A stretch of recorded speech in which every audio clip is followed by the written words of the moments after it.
Welcome, everybody, to the Guest Life Podcast, episode 25. Today, we're going to talk about fitness, wellness, and a little bit of mindset with my dear friend and also performance coach, Craig Spear. He is the founder and men's health coach of the Spear Method. Craig, having an athletic background, some crazy insight into, why you're making decisions and how you're making decisions. I know him personally for the last couple of years. It's been awesome to have him in my life, and we're so happy to have him on board. Thanks, man. I appreciate it. Happy to be here. That's awesome. Again, guys, talking about the Guest Life Podcast, we're at episode 25, pretty wild now. We just got onto Spotify, YouTube, iCloud, just any of these platforms. It means the world to me that people are tuning in, as well as having guys like Craig on board to come on the show. One of the things we want to talk about is just changing the concept between, how to get started and the people that are really doing it, making an impact. Being from Hamilton and trying to get as much local talent has become easier and easier just because there's so much in the city. People like Craig going out of their way to help people, help the community, and just really build us to the best types of people that we can. So we're going to dive into it. There's going to be some personal stories today because Craig has been changing my life 1 week at a time, sometimes a text, email, or late night call. But yeah, we're going to talk about Craig today. I love it. Man, it's so exciting because usually we're always talking about you. So now I get to talk about me. That is true. The other day we talked about Dan and his cookies for about 35 minutes. And he said, what's the biggest takeaway from today? I was like, the fact that we could talk about what a cookie means for 35 minutes. So I'm gonna start with a little bit of a story about Craig. He's gonna talk about how he owned Momentum Fitness for a number of years. He had 3 locations. And I was at the gym one morning about 5:30, 6 o'clock at Ancaster Good Life, and I saw Craig, walk in and did his workout. Didn't really say much, and then we ended at the same time. And I was like, hey, Craig, how's it going? My plumbing company did the work at Craig's buildings, but he wasn't really there at the time. He's just building those other businesses. And I'm like, hey man, don't you own a gym? And he goes, yes, I sold it. I go, oh great, man. What are you doing now? Craig goes, I don't really know yet. I'm trying to figure that out. I'm just really taking my time. Want to make sure I make the right decision. And I immediately was like, fucking cool. I was like, that's awesome. Most entrepreneurs are so, go on to the next one. Not a lot of thought process behind some of the decisions that were made.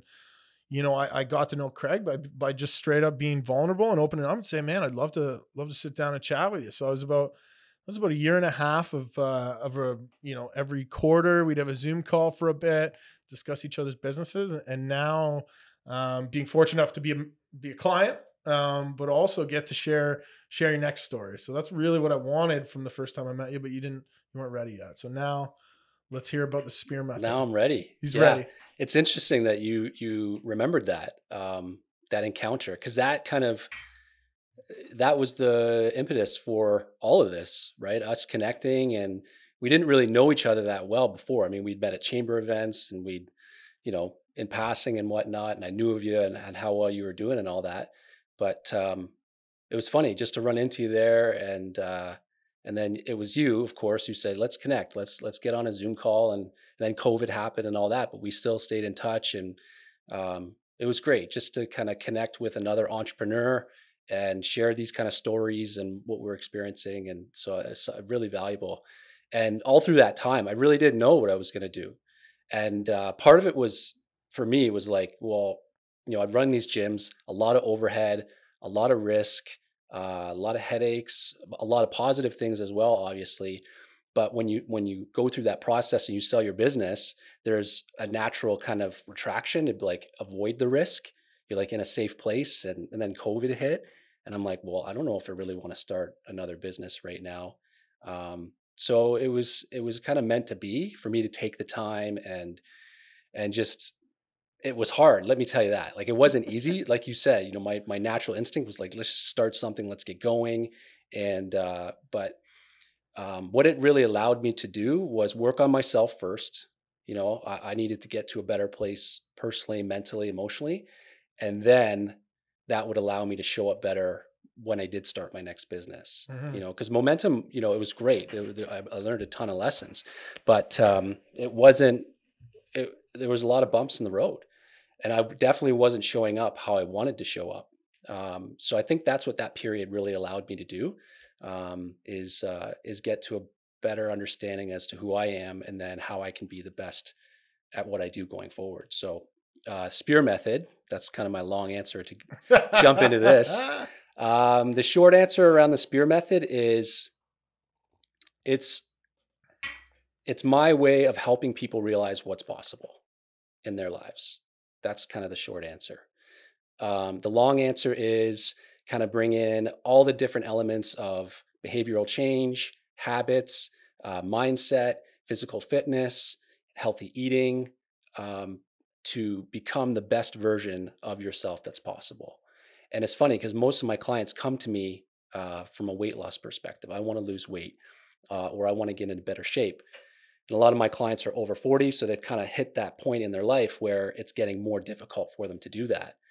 But inevitably, what happens is we get to the root cause of why they might be overweight, or why their fitness might be lacking.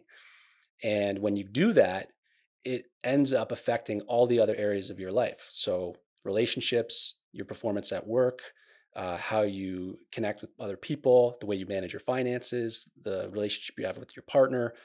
So in a way, that's why it really is about performance. So yeah, that's the spear method. Well, and that's like it, it goes to a lot of people ask me because I have a business coach for guest. It's actually a tech group, so it's a peer mentorship program, and it's helped me a ton. And in business, like I want to excel. I'm not here to hang out. I'm not here to be average. I want to get to that next level. And one of the things that drew me towards it, and when people ask, like, "Oh, what's Craig doing for you?" and I call you my performance coach, Hmm. um, because I want to perform at a high level. Not everybody really understands that. Oh, you look great. Oh, you're okay. You're not that heavy. And I was like, no, I feel fat, overweight, a little sluggish, and I know I can get to that peak, level. It's going to take time, and that's one of the hardest things I heard from Craig was, the first week, anybody that knows me, it's like, okay, all in, give me it all right now, and I'm all or nothing thinking. And he goes, okay, so you're gonna write down what you're gonna eat tomorrow for 2 weeks. And I'm like, yeah, cool, great. Like, where's the workout plan? He's like, no, I'm not giving you one. And I was like, it took a lot for me to not jump through the phone and just be like, you just give me the one that's on your desk. I know you have one. Fuck off and give it to me. And it took everything for me not to give it to you because I'm all or nothing too. And I want you to get there as well. Yeah. And like tomorrow. And I could sense your eagerness and your desire to like, hey, I want to change now. Yeah. Right. And it's human nature to do that because either we have a really high pain point, maybe we're overweight, maybe our relationship's not doing well, maybe we're not making as much money as we want. Mm-hmm. And that pain point is just hitting us in the face every day. Mm-hmm. And so the tendency is to say, well, if this is a really high pain point, I need to do everything I can to get rid of it. Yeah. Give me all the medicine, give me everything I can do to get rid of this headache. Let's do it all. Yeah. And when he held back from me, I was like, all right, like, let's see how this goes. And, for years, being vulnerable on this show is always struggle. I get really good shape and then fall off, really good shape and then fall off. And, this is the longest I've been, and it's only been 8 weeks, but consistently dropping weight, consistently keeping it off, consistently feeling good, not completely changing my lifestyle, but changing my habits.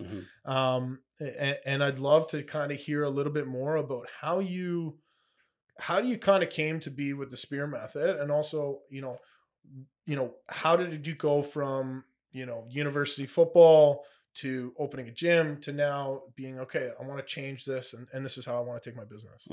How'd Craig kind of decide how to get into business for self with momentum, and then, take some of the knowledge that you did in university and bring it with you? Yeah, it's you've kind of set that up nicely because it started when I was really young, just playing sports and always being active. I saw that football photo. Yeah, Yeah, I saw that football photo. it seems like it's I look at that, I'm like, man, that's another lifetime. Yeah. It feels like so long ago. I don't even really recognize the person a little bit, Yeah. But I was a shy kid. I was introverted, in high school, and at lunchtime, you'd have the cafeteria and everyone would be there. And I just never felt comfortable just sitting down having lunch with everybody.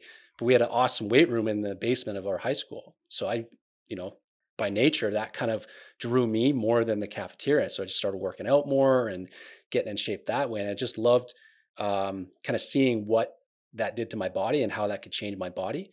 and how it helped me perform better in sports and have more strength, power, and speed. So just by nature, I kind of was drawn to that.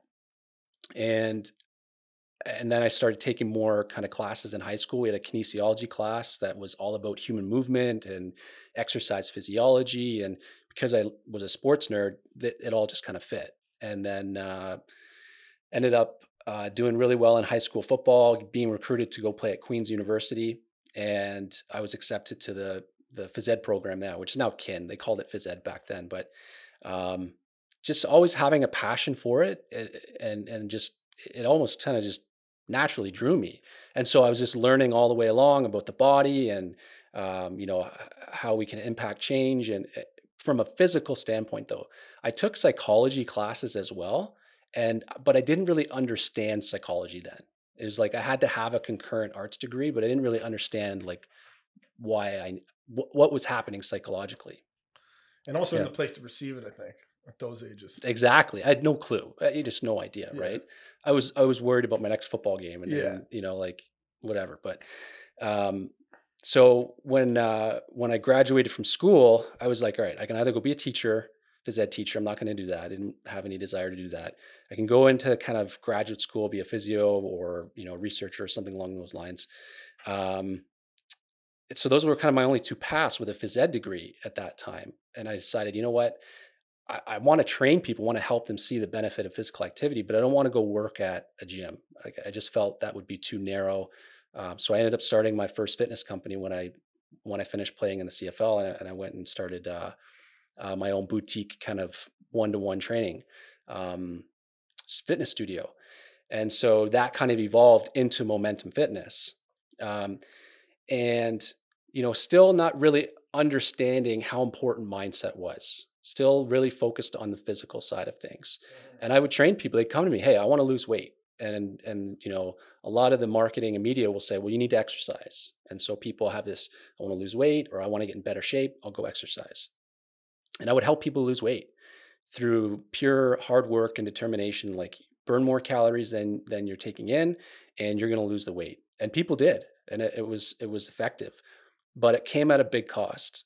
It was really hard to maintain and sustain, and inevitably people would put the weight back on, right? Because we weren't getting to the root cause of why people were putting the weight on to begin with, and that's all mental. That's all mindset. So that's kind of how the spear method evolved. When I was finished at Momentum, I experienced firsthand binge eating fast food, not taking care of myself, like having periods of being sedentary, even though I have this big background behind me of fitness and sport and all that. And, having a daughter and, that being my main priority and sacrificing myself on top of that. And that's kind of that all or nothing thinking again, right? Mm-hmm. And so I said, well, if this is something I'm facing, a lot of other guys got to be facing this too. Totally. So I'm just talking to people and connecting through all different sources of the community. I realized, okay, this is something that I can bring my experience to, my knowledge, my passion to, and did some higher learning, of course, like to realize where my bottleneck was, like where I was kind of deficient in what I'm able to deliver. And so that's kind of how the spear method evolved all through that, right? Realizing like physical is important, no doubt, like it is essential, but it's not the piece. I would say there's other bigger pieces. Yeah. The cookie, the half an hour talk about the cookie. Yeah. And the habits, I remember when I was at a peak, I remember waking up one day, it was around New Year's, my heaviest, it was 260 pounds. And I woke up one day and was like, can't do this anymore. And went all in, right? Quit drinking, just all in, eating like a bird. I lost 60 pounds. The lowest I was 198 at, I think, 22 or 23 years old. And everyone's like, holy shit. Like I almost look sick. Right. Yeah. But I was addicted to that, like trying to get to my best self and all this stuff. And I would do anything to get there. But again, it wasn't sustainable for me. So going through that, and then also, obviously putting the weight back on, I got back up to 240. And then my heaviest when I came to see you was 255.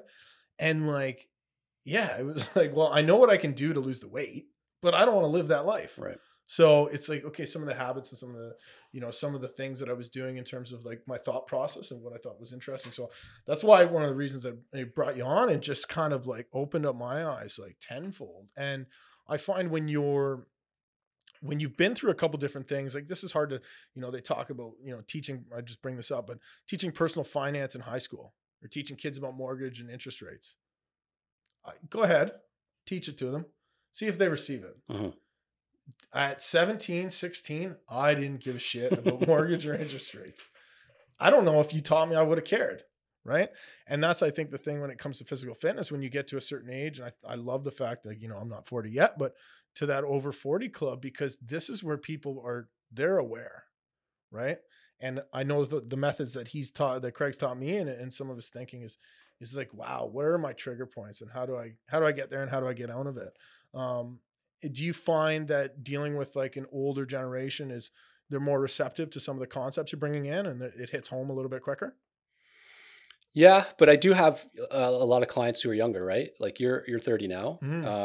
I have clients who are in their 30s. I don't really have any clients in their 20s. I think they're 20-year-olds think they're still indestructible and Yeah. they're on that path. But Last month I did. yeah, exactly. So I think that just by nature for sure that when you hit kind of 40, you're through the party stages a little bit. You're realizing that there's maybe you have a family now. Your career is kind of in the full swing, and just priorities shift a little bit, Mm-hmm. and then you start to realize, well, shoot, I better start to take care of myself a little bit here because it's not it's not going to be as easy to kind of like get this off or get in better shape. B- Previously in your 30s, you still have high testosterone. When you work out, your body responds right away. You could see changes. And I think guys start to realize like, if I don't change my lifestyle, then this is going to be a big problem Mm-hmm. versus kind of that yo-yo, like back and forth. I can go through this and put it back off and put it back on. So I think that's maybe the realization most guys have in that moment Yeah. is it's going to be more challenging and the consequences are going to be even bigger later on. Yeah. Yeah. So I always said like, who motivates a motivator? That's a big question for me. And how do you stay motivated to show up? Because I know, from personal experience, if my coach ain't showing up, it's hard to show up for my coach. How do you show up every day with the right attitude, ready to receive, ready to help, ready to support? I find that, as a business owner, and I know a lot of people that listen in are business owners as well, or young entrepreneurs or in management roles, and they have to show up every day, and it's tough. It's a lot of pressure. How do you deal with that on a daily basis? I think it's a few things. For me personally, I think it's partly been conditioned in me, like as an athlete growing up, like you're always in high pressure situations. There's other people relying on you to perform well, like your teammates, your coaches. Mm-hmm. And so I think I just gravitate towards that. But then I think more importantly, if that's not something that if you grew up playing sports and that was part of your sort of conditioning as you grew up, who do you surround yourself with is the biggest piece. Like who's your partner, like your intimate partner. Who are the friends you hang around with? Who are your business partners? Who are the friends you hang out with? And if you can't necessarily change that, what are the podcasts you're listening to? What are the TV shows that you're watching? What are the websites that you're visiting? Like all of that has such an influence on us. And I was listening to this podcast, and this guy was talking about the news and how he hadn't listened to the news in 17 years. Wow. And he said, I don't watch the constant negative news network anymore, CNN. And I was like, yeah, like why do I watch the news or go to a news website anymore? It's completely useless information, and all it does is trigger negative response. And so that made me kind of like look at what in my life, not just the people, but what websites, what TV shows, what books am I reading, what music. Like you can get really heavy on it. You might not want to go that deep, but for me, it's like surrounding myself with more positive influences, Totally. right? And yeah, so that's kind of how I stay motivated. That's a great thing. Yeah. I mean, I find as we kind of evolve in business and wellness and health, yeah, it's like, there's 10 negatives and 10 positive things that happen every day. You get to decide how you feel based Yeah. on what you focus on. And yeah, it's not about being naive with the news. I don't watch the news anymore either. I remember at the beginning of COVID, I had like probably 3 weeks of like hell. I was like, what? I had to stop. I was like, what am I doing differently? And I was coming home every day and watching the news because I felt pressured to, based on, I needed to be the owner of the business and I needed to know what was going on. But the information I wasn't getting at 6 o'clock was Right. not what I needed to give out at 9 a.m. Right. And as soon as I flip that off, shut the TV back off, I actually cancel my cable. I go all or nothing, pretty extreme. But yeah, it was a huge swing. And yeah, listening to that positive podcast, like I said, one of the reasons I started the podcast was how much it changed my life cycle. Um, and what would you recommend, like in terms of daily habits? Like, are there key elements that you use to kind of get you out of a bit of a funk when you're in one, or is there anything that that's like a trigger point for you that says, okay, I can go negative with this or I can go positive with this? Because I know I know friends, myself personally, is I need those trigger points. I do a meditation, so normally I meditate 10 minutes guided. Sometimes I fall asleep. My buddy Shane will attest to that in the morning if he hears me snore.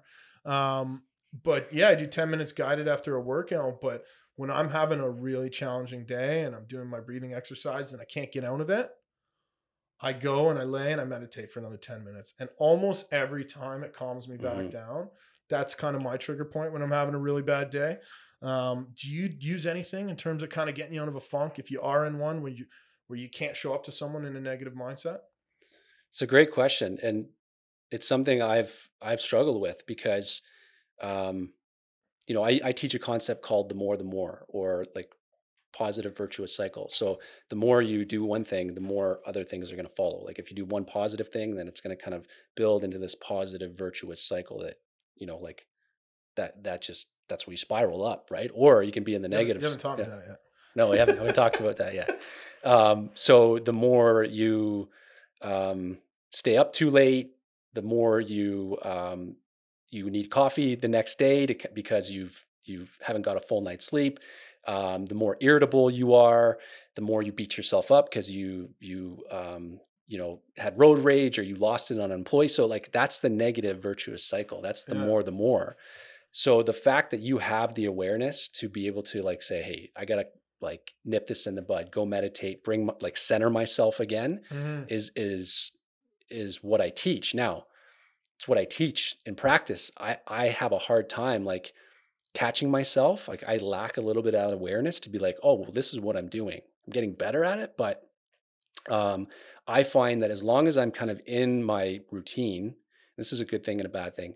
If I'm in my routine, then I'm good, right? But that doesn't leave a lot of room for spontaneity. It's very rigid. It's not something I would recommend, right? Because if one thing knocks you off, then what? Like Yeah. what's your response to that? So it's something I'm definitely like working on and becoming more aware Yeah. of. But I think personally, what I would do is go for a walk in nature. And I know that kind of sounds like woo woo, kind of like, but there's a lot of research showing that when you connect with nature and you kind of remove any kind of like devices, electronics, and all that kind of stuff, um, that's like the easiest way to center yourself and get grounded. You're moving your body, you're getting endorphins. Um, and because we have a bilateral brain, like there's two hemispheres, Mm-hmm. the act of this, what's called contralateral movement, like walking back, Yep. right, is actually triggering each side of your hemisphere and bringing you back to a centered state. So I love that, like just the science behind that and the ease of it ultimately, right?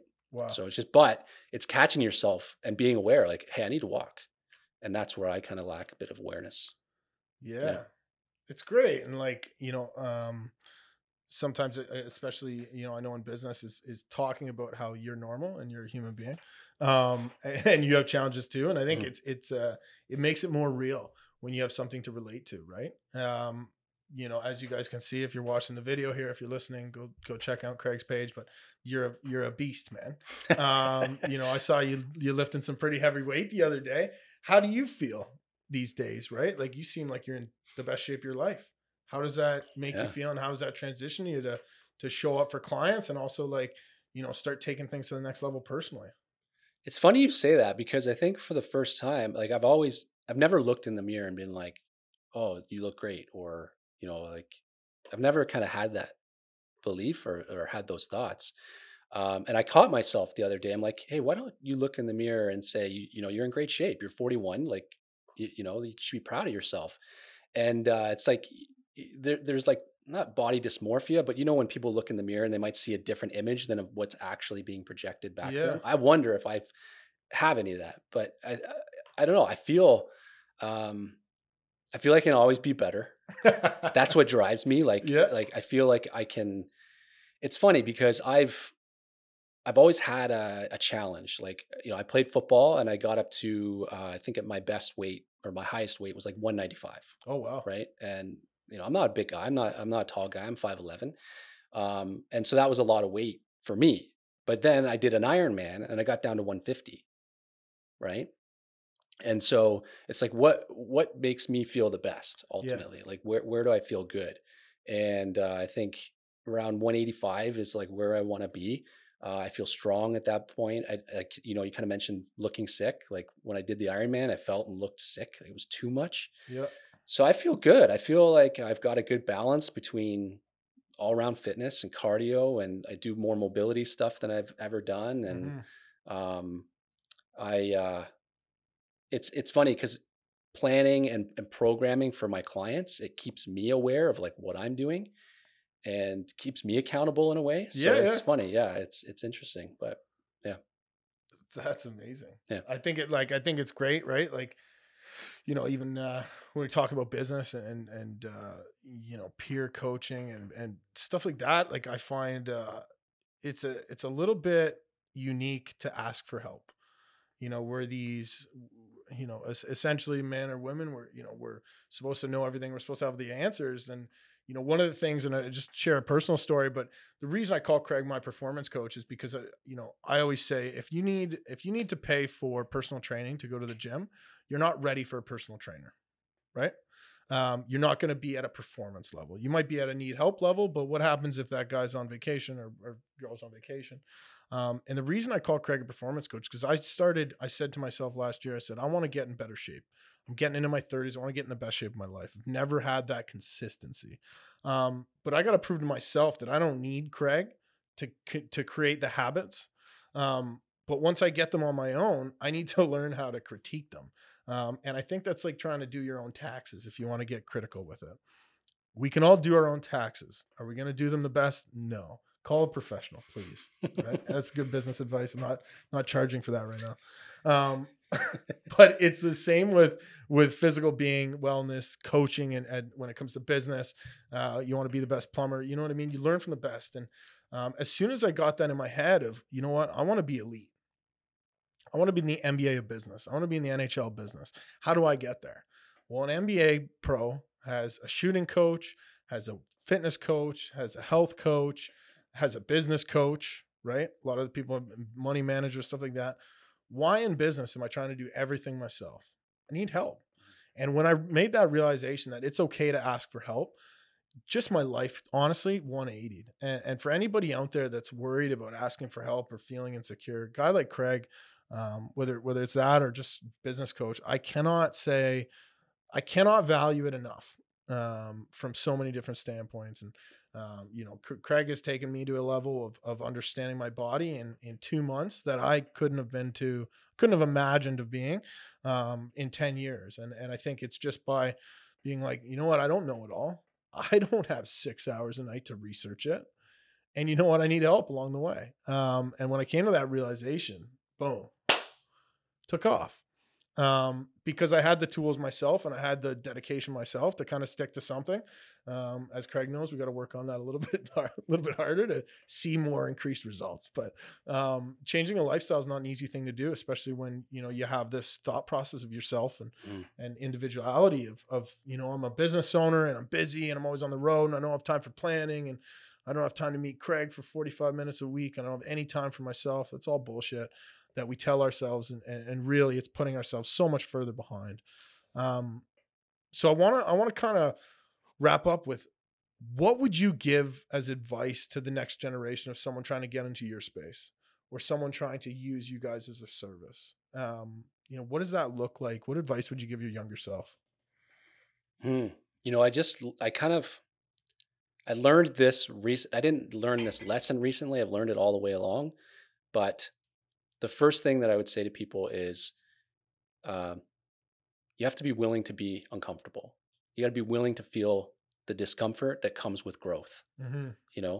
Because a lot of us want to distract ourselves from that or avoid any kind of pain, or not physical pain, like, but emotional pain, and like the discomfort that comes with growing a business or having a family and working on yourself, right? And I've heard it been said that discomfort is the currency of our goals. So you got to pay that. You got to be willing to be uncomfortable. So Totally. that's the first thing. The second thing I would say is, um, practice rigorous authenticity. I have always been a people pleaser, someone who has been afraid to show up authentically because I want people to think of me a certain way. But I would tell my younger self and younger people, like, you got to be authentic.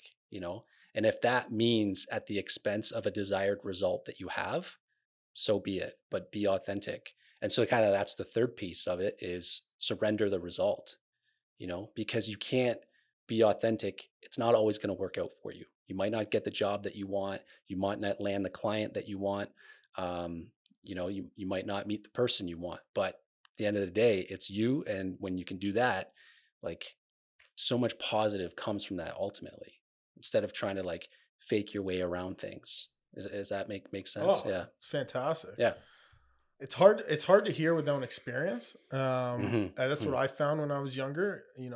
Someone, I'd look back at my younger self and think, fuck, I should have listened better. But you're like, that's not me. And sometimes you have to go through those experiences, and that's okay too. But I think that's fantastic advice. Rigorously authentic is awesome. I think the rigorously is the biggest word there, Yeah. because it's unique to you, and I think that's fantastic. We use I hate the word patience. If you know me, you know why. It's not my thing, but I said it's okay to be patiently aggressive. So it's, you know what, be aggressive, understand why things take a week instead of a day. But understand patience is important, whether you like the word or not. Right. Me hating the word, I put I put Positive my spin little, on it. Yeah. yeah, I Yeah. put my spin on it, and it resonates with me. And I think just because someone's done it for 50 years doesn't mean you have to do it for two. But understand maybe their why and how it relates. Right. Um, that's fantastic. And then Yeah. what about someone that wants to get into the space? What would your Into the coaching recommendation be? space, Yeah. you have to have a thirst for learning, because what you learn today is not going to be necessarily be useful tomorrow or in the future. This stuff evolves so quickly. And if you just kind of want to get a degree or a certification or anything along those lines to kind of like put it behind your name, or to get a certain level or a certain position, and then you're done learning, like, it doesn't work that way. So you got to constantly be learning. And learning doesn't mean going to school, by the way. It can, but it can mean reading books, listening to podcasts, connecting with mentors and people who have been there. But making that a value ultimately, I think, is a necessity. And so that's what the advice that I would give. Yeah. Amazing. Yeah. Okay, guys. So that's the end of Guest Life Podcast, episode 25 with Craig Spear. We always come back and we always ask ourselves this question: why not me? Why not now? And on podcasts, that's a big meaning.